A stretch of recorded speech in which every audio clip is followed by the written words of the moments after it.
Why do things relentlessly fall apart? Seriously, why does time seem to have this one-way ticket, always moving forward?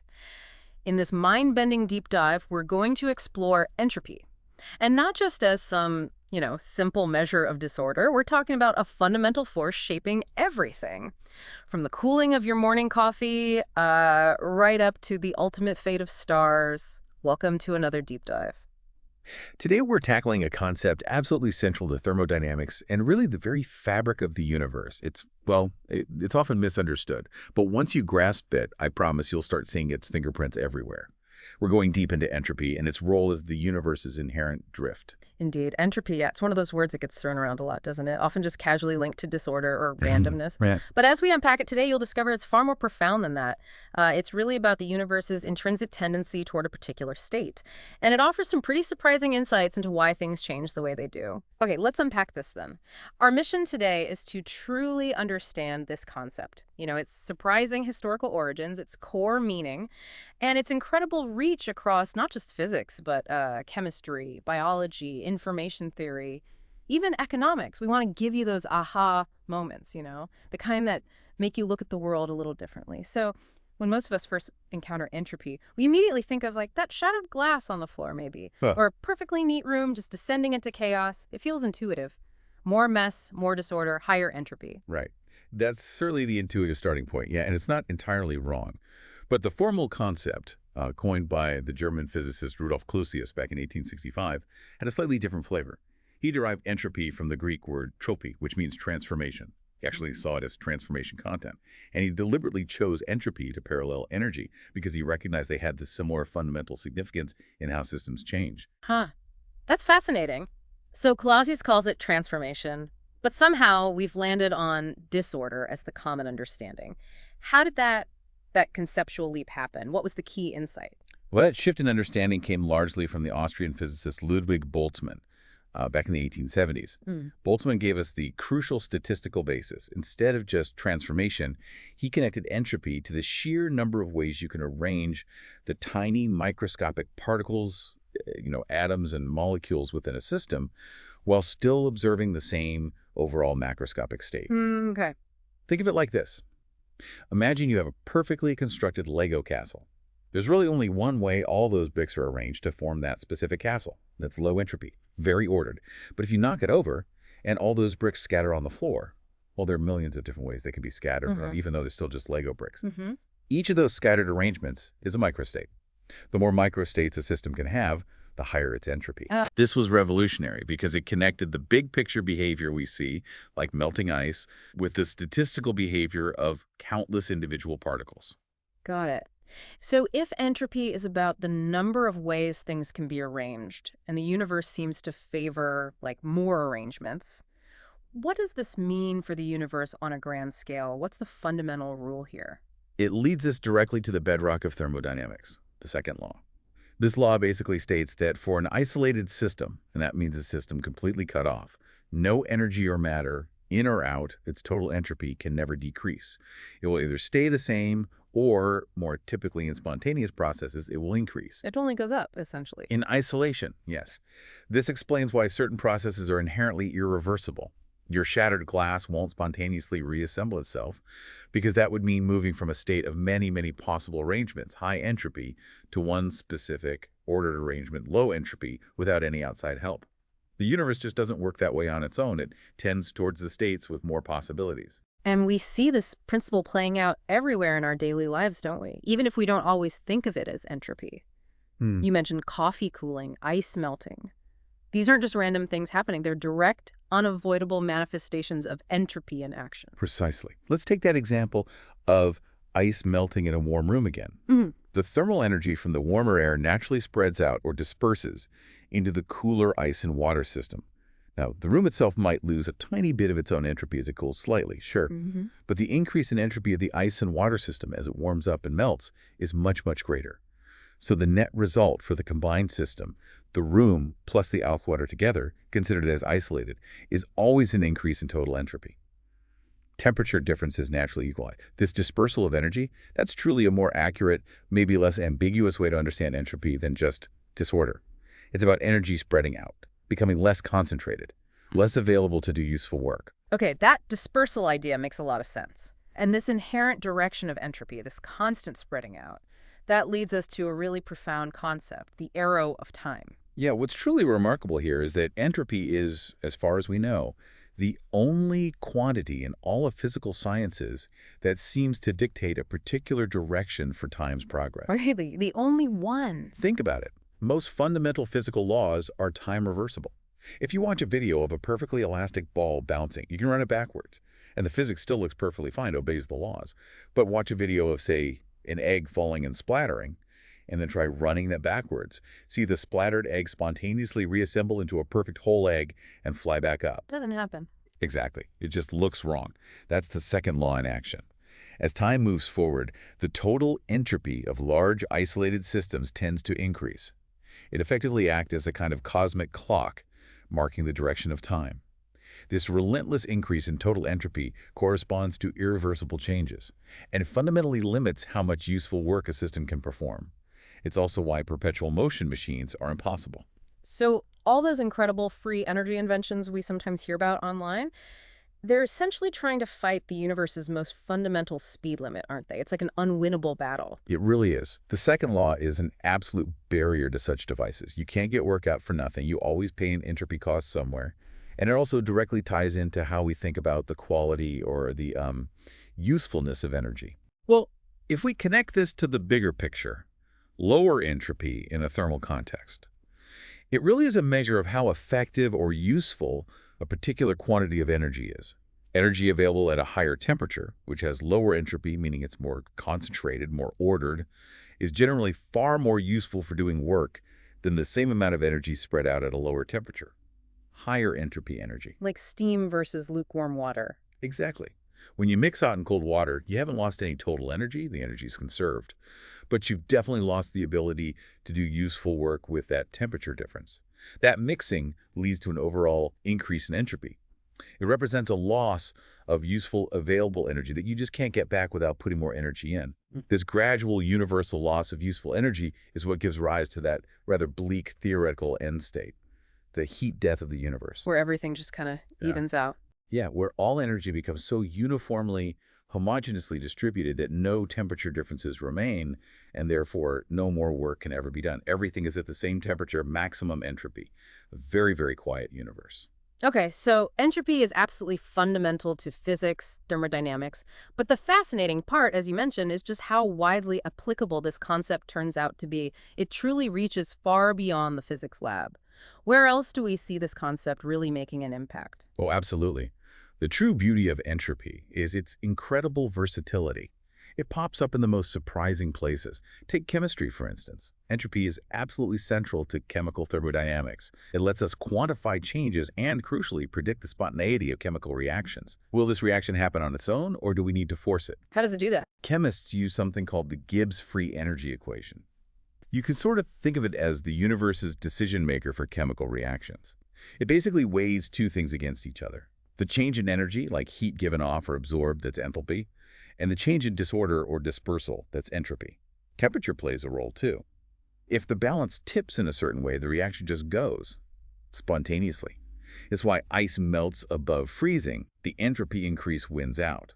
But water freezes below, freezing the energy release, the enthalpy wins. Okay. Or think about propane burning. That gives off heat and increases disorder, making it spontaneous at basically all temperatures. Very favorable, entropically speaking. That makes perfect sense for chemistry, yeah, where atoms are constantly rearranging, but it gets even more abstract, doesn't it? Like moving from the physical world to the realm of pure information. Absolutely. That brings us to information theory and something called Shannon entropy. It's a mathematical concept developed by Claude Shannon, the father of information theory. Here, entropy isn't about heat dispersal, but about uncertainty, or the amount of missing information before you receive a message. Or you could think of it as the average amount of information needed to specify the state of a system. More possibilities, more uncertainty, higher Shannon entropy. So it's like the unpredictability of the message. In a way, yes. Yeah. How much surprise is in it? And there's a wonderful, maybe slightly apocryphal anecdote about this. The brilliant mathematician John von Neumann supposedly advised Shannon to call his uncertainty function entropy. Why? Apparently, von Neumann said, "You should call it entropy. Hmm. Nobody knows what entropy really is, so in a debate, you will always have the advantage. Huh. That's brilliant and a bit cynical. It does highlight how this deep concept sort of echoes across different fields, even if the exact meaning adapts. And this information theory idea, it even connects to our modern digital world, like how we handle all this data we're creating. Precisely. Think about data compression, like when you zip a file. That's essentially reducing Shannon entropy. You're removing redundancy, making the information less predictable in its raw form, but more compact. In fact, a study back in 2011 published in Science tried to estimate the world's technological capacity to store and communicate entropically compressed information. Wow. They found this absolutely enormous growth in storage capacity from about 2.6 exabytes in 1986 up to 295 exabytes in 2007. And communication capacity grew even faster. This really illustrates how managing information entropy compressing data efficiently is crucial for our digital infrastructure. It's a practical, real-world application of these ideas. Okay, from physics to chemistry to information. What about life itself? Biology? That's another fascinating area. Yeah. Entropy principles are used in biology too. For example, analyzing the sequences of base pairs in DNA. Entropy measures can help distinguish structural regions, tell coding from non-coding areas, even estimate evolutionary distances between different species by looking at the information content. But wait, life seems like the ultimate example of creating order out of disorder. Doesn't that violate the second law? That's the classic question. And the answer is no, it doesn't violate it. Living organisms are not isolated systems. They maintain their incredible internal order, low entropy, by constantly taking in energy from their environment, like sunlight or food, and expelling waste products and heat, which represents a significant increase in entropy into their surroundings. So life locally decreases entropy. At the cost of increasing entropy elsewhere by an even greater amount. The total entropy of the organism plus its environment always increases. Life is this amazing, far from equilibrium process that constantly battles the tendency towards disorder locally, while still obeying the universe's overall rules. There are even some intriguing findings, like research suggesting that certain cave spiders might choose specific locations to lay their eggs based on principles of entropy minimization, trying to find the most stable, least chaotic microenvironment for their offspring. That's incredible. Spiders using thermodynamics. Okay, so what about the biggest picture cosmology? You mentioned heat death, but also maybe a twist. Right, so in cosmology, the long-standing idea based on the second law is that the universe, being arguably an isolated system on the largest scale, is continually increasing in total entropy. This points towards that ultimate heat death scenario we talked about. And work by people like Jacob Bekenstein and Stephen Hawking show that black holes are incredibly high entropy objects. In fact, they have the maximum possible entropy for any object of their size. They're like ultimate entropy sinks. But you said there's a debate now, a twist. Yes, there's this more recent and still debated idea concerning the entropy gap. Some physicists argue that while the universe's actual entropy is increasing as it expands, the maximum possible entropy the universe could hold might be increasing even faster due to that expansion. Meaning, the universe, relative to its maximum possible entropy, might actually be moving further away from heat death, not closer to it. It suggests the universe might have more potential for structure formation and complexity in the future than the simple heat death model implies. Whoa. It's definitely a complex and controversial area, though. It involves things like dark energy, the nature of the vacuum, maybe even quantum gravity, stuff we don't fully understand yet. Yeah. So the universe's ultimate fate might be less certain than we thought. Fascinating. And just to round out the tour, entropy even pops up in economics. How does that work? Indeed. The Romanian-American economist Nicholas Georgescu-Roegen, back in the 1970s, famously applied the concept of entropy quite extensively in his work, particularly in his book, The Entropy Law and the Economic Process. His ideas became really influential in the field of ecological economics. He argued that economic processes inevitably take low-entropy resources, like concentrated ores or fossil fuels, and transform them into high-entropy waste and dispersed heat. So economic activity increases disorder. Essentially, yes, from a thermodynamic perspective. It implies that there are fundamental thermodynamic limits to endless economic growth on a finite planet. This perspective led to the term entropy pessimism, a view that acknowledges these physical constraints on economic activity. It's a powerful, if sometimes controversial, application of the second law, outside of pure physics. Okay, so we've seen entropy everywhere, from physics to economics, but let's circle back to that common idea of disorder. You mentioned earlier that dispersal might be a better word. Can we clarify that a bit? Because disorder feels so intuitive. Yeah, it's a really crucial point of clarification. While disorder is often used and it gives you a starting intuition, it can be quite ambiguous and sometimes even misleading. What does disorder even mean precisely? Is a messy desk more disordered than a neat one in a fundamental sense? Maybe. But a more precise and I think more illuminating way to understand entropy, especially when we're talking about spontaneous processes like heat flow or mixing, is in terms of energy dispersal, or sometimes the spreading out of matter. Exactly. The physical chemist Peter Atkins put it very nicely. He said something like, spontaneous changes are always accompanied by a dispersal of energy or matter, and often both. This really emphasizes the spreading out of the total energy over all the available microscopic energy levels within a system.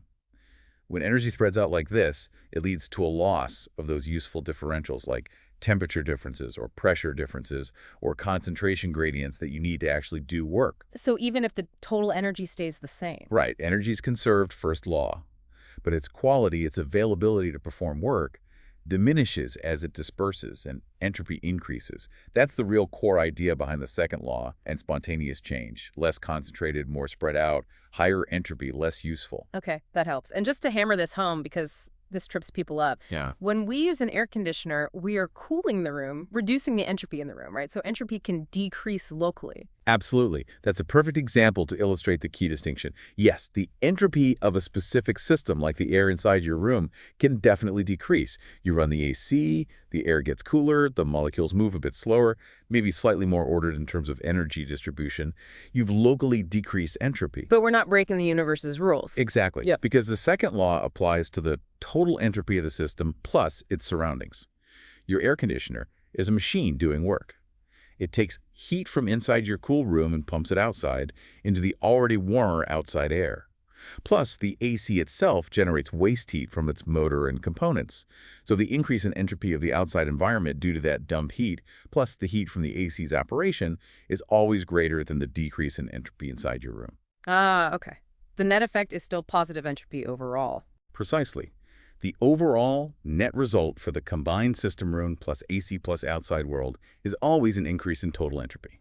So you're not violating the second law, you're just efficiently shifting the entropy burden elsewhere and creating even more overall entropy in the process of creating local order.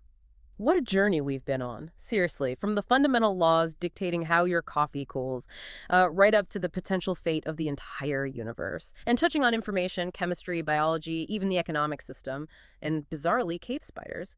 Entropy is truly this concept that just permeates every single aspect of existence. It's not just a simple measure of disorder, is it? It's this relentless force of dispersal and change. It really is. It makes you think very differently about the underlying principles of change and organization, or maybe more accurately, disorganization and dispersal in our world. It certainly highlights how much we still have to learn about some of the most basic forces shaping our reality. And the fact that life itself, in its amazing quest for local order, is an active participant in increasing the universe's overall entropy. That's a pretty profound and humbling thought, I think. It really makes you wonder, doesn't it? If the universe is constantly, relentlessly moving towards greater entropy, always spreading out, always dispersing energy, what does that mean for our own efforts? Our attempts to create lasting order in our lives, in our societies. Is all our building and tidying and organizing just a temporary local dam holding back this inevitable cosmic tide of dispersal? Something to think about. Thanks for listening. Write us your opinion on what entropy means for the future of the universe, or maybe just its impact on your daily life in the comments below.